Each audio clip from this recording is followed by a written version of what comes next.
ആരോഗ്യമന്ത്രി വീണ ജോർജിനെതിരെ കൊടിയ അധിക്ഷേപവുമായി സൈബർ ആക്രമണം. തെരഞ്ഞെടുപ്പ് പ്രചാരണത്തിന്റെ ഭാഗമായുള്ള ഫേസ്ബുക്ക് പോസ്റ്റുകൾക്ക് താഴെയാണ് അശ്ലീല വർഗീയ കമന്റുകൾക്ക് പിന്നിൽ കോൺഗ്രസ് ലീഗ് പ്രവർത്തകരാണെന്ന CPIM ആരോപണം.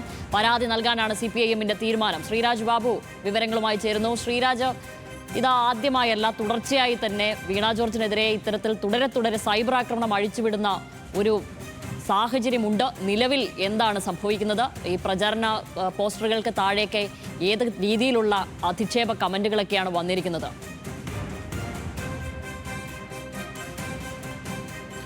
സൈബർ ആക്രമണം അതിൻ്റെ എല്ലാ സീമകളും ലംഘിച്ചുകൊണ്ടാണ് ആറന്മുളയിലെ LDF സ്ഥാനാർത്ഥിയായ വീണ ജോർജിൻ്റെ ഫേസ്ബുക്ക് പോസ്റ്റുകൾക്ക് താഴെയുള്ള കമൻറ്റുകളായി വരുന്നത്. അശ്ലീല കമൻറ്റുകൾ, അതുപോലെ തന്നെ വർഗീയ കമൻറ്റുകൾ, ലൈംഗിക ചുവയോടുള്ള കമൻറ്റുകൾ തുടങ്ങി തെറിവിളി, അത് നമുക്കങ്ങനെ പരസ്യമായി വായിക്കാൻ കഴിയുന്നതിനേക്കാൾ അപ്പുറത്തേക്കുള്ള തരത്തിലാണ് ഈ സൈബർ ആക്രമണം ഉണ്ടാകുന്നത്. മുൻപും സമാനമായ തരത്തിൽ ഇത്തരത്തിൽ വീണ ജോർജിനെതിരെ ഫേസ്ബുക്കിലും മറ്റ് സമൂഹ മാധ്യമങ്ങളിലും ഇത്തരത്തിലുള്ള അശ്ലീല കമൻറ്റുകളും സൈബർ ആക്രമണവും നേരിടേണ്ടി വന്നിട്ടുണ്ട്. പക്ഷേ ഈ തെരഞ്ഞെടുപ്പ് കാലഘട്ടം അടുത്തതോടെയാണ് ഇത്തരത്തിൽ തെരഞ്ഞെടുപ്പ് പ്രചരണവുമായി ബന്ധപ്പെട്ട് പങ്കുവെക്കുന്ന സമൂഹ മാധ്യമ പോസ്റ്റുകളിലാകെ ഇത്തരത്തിൽ വലിയ തരത്തിലുള്ള ഒരു സൈബർ ആക്രമണം നേരിടേണ്ടി വരുന്നത്. കോൺഗ്രസ് ലീഗ് പ്രവർത്തകരാണ് ഈ സൈബർ ആക്രമണത്തിന് പിന്നിലെന്നാണ് CPIM പറയുന്നത്. അതിൽ പല അക്കൗണ്ടുകളും ഫേക്ക് അക്കൗണ്ടുകളാണ്. പലതും സ്ത്രീകളുടെ പേരിലടക്കമുള്ള അക്കൗണ്ടുകളാണ് ഈ ഫേസ്ബുക്കിൽ തുടങ്ങിയിട്ടുള്ളത്. അതിൽ നിന്നുമാണ് ഇത്തരത്തിലുള്ള അസഭ്യവർഷവും അതുപോലെ തന്നെ ലൈംഗിക ചുവയോടെയുള്ള പരാമർശങ്ങളും കമൻറ്റുകളായി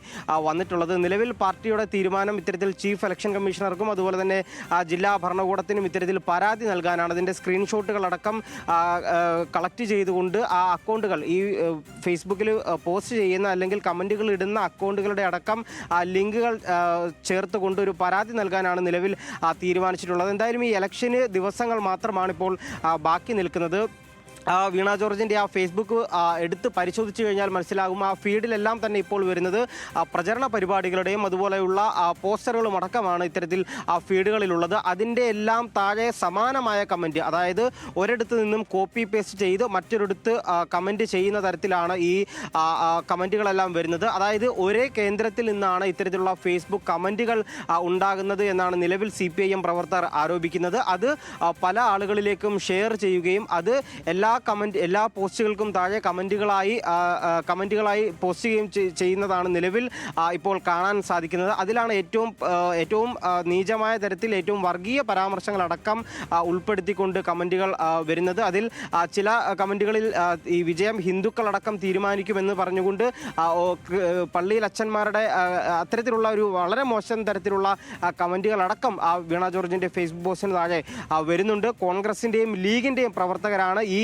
കമൻറ്റുകൾക്ക് പിന്നിലെന്നുള്ള ആരോപണമാണ് നിലവിൽ CPIM ഉന്നയിക്കുന്നത്. അതിൽ പരാതി നൽകാൻ ചീഫ് ഇലക്ഷൻ കമ്മീഷണർക്കും അതുപോലെ തന്നെ ജില്ലാ ഭരണകൂടത്തിനും പരാതി നൽകാനാണ് നിലവിൽ പാർട്ടിയുടെ തീരുമാനം. ശ്യാമിലി, ശരി, കേട്ടാൽ അറയ്ക്കുന്ന തെറികൾ തന്നെയാണ്. നമ്മുടെ സ്ക്രീനിൽ അത് കാണുകയും ചെയ്യും. പൊതുമധ്യത്തിൽ വായിക്കുവാൻ പോലും കഴിയാത്ത ഒരു കൃത്യമായ ടാർജറ്റ് അറ്റാക്ക് തന്നെയാണ് നടക്കുന്നത്. അവർ ഒരു മന്ത്രിയാണ്, അവരൊരു MLA ആണ്, അതിലുപരി അവരൊരു സ്ത്രീയാണ്. അത്രയധികം പ്രവർത്തന മികവും എല്ലാം കാഴ്ചവെച്ച ഒരു സ്ത്രീയാണ്, പൊതുമധ്യത്തിൽ പ്രവർത്തിക്കുന്ന സ്ത്രീയാണ്. അവർക്കെതിരെ ഈ തരത്തിലാണോ പ്രതികരിക്കേണ്ടത് എന്നുള്ളത് വിയോജിപ്പുകൾ ഉണ്ടാവാം. പക്ഷേ അതിനെ രാഷ്ട്രീയമായി നേരിടുന്നതാണ് മാന്യത. അത് മറന്നുകൊണ്ടാണ് നിലവിൽ ഇത്തരത്തിലുള്ള കമൻറ്റുകളിട്ട് അധിക്ഷേപിക്കുന്നത് എന്നും കൂടെ ഓർക്കണം. ഈ ഘട്ടത്തിൽ തീർച്ചയായും നിയമ നടപടി അർഹിക്കുന്ന കാര്യം തന്നെയാണ് ഇതുണ്ടായിരിക്കുന്നത്. അതിലേക്ക് തന്നെ അവരുമായി ബന്ധപ്പെട്ടവർ നീങ്ങുമെന്ന് തന്നെയാണ് മനസ്സിലാക്കുന്നത്. ശ്രീരാജാണ് അവിടെ നിന്നും വിവരങ്ങൾ നൽകിയത്.